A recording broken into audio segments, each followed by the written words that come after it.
For over 3 decades, Nigel Farage has been visiting the Somme battlefield several times every year.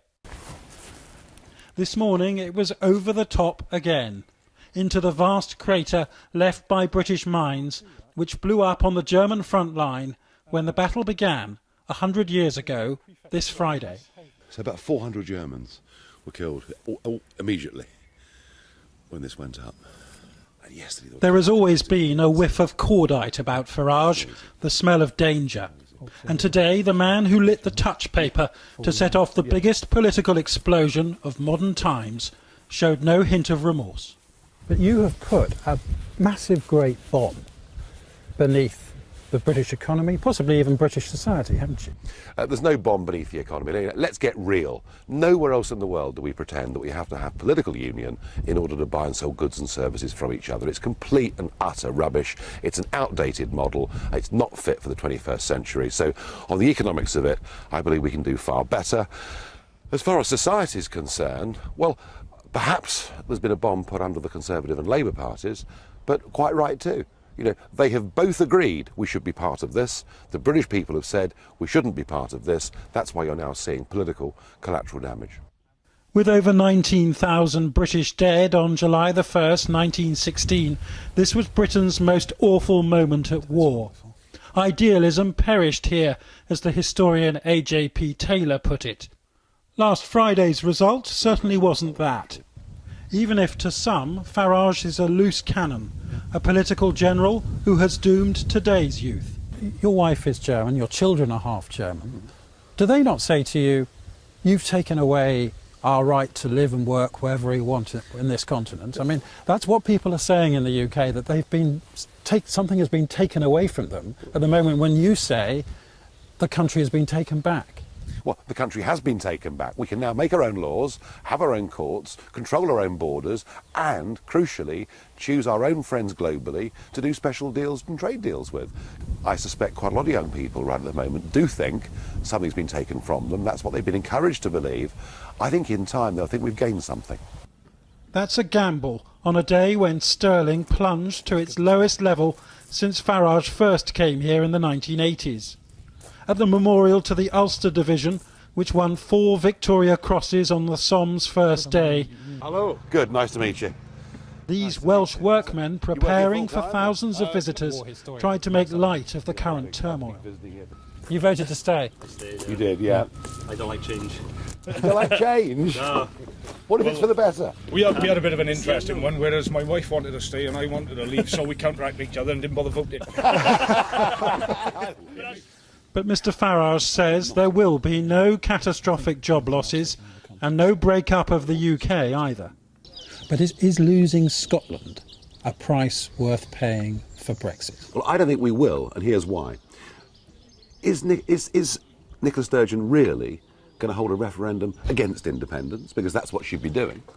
And once that gets explained to the Scottish people, once they realise the ramifications of being in the EU, I think they'll vote differently. Even if there was another referendum in Scotland, I think they'd lose by a bigger margin than they lost last time. Dan Hannan, fellow MEP, Conservative with the Leave campaign, is saying he doesn't want to cut immigration sharply. Is it actually going to happen, or have the people who voted Leave been sold a pup and been told that they can control immigration when in fact they can't? Well, we can control immigration. All we need is a Conservative Party government with the will to do it. And to hear someone like Dan Hannan effectively selling out, or potentially selling out already, worries me greatly. We voted to take back control of our country and its borders. There have been signs saying refugees not welcome. There have been anti-Muslim remarks made.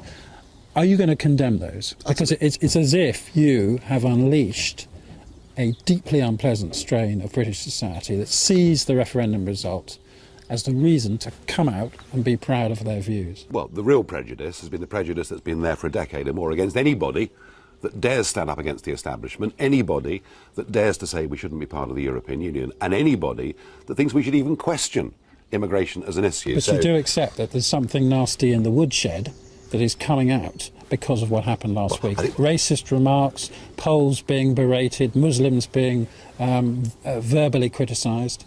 I think there's nastiness on both sides, and I think what we've got is an atmosphere post the referendum are very, very heightened feelings. And you don't bear any responsibility for that? And some bad things being said on both sides. But you don't bear any responsibility for that? Well, I've never, ever, ever encouraged or condoned behaviour like that, and I never, ever would.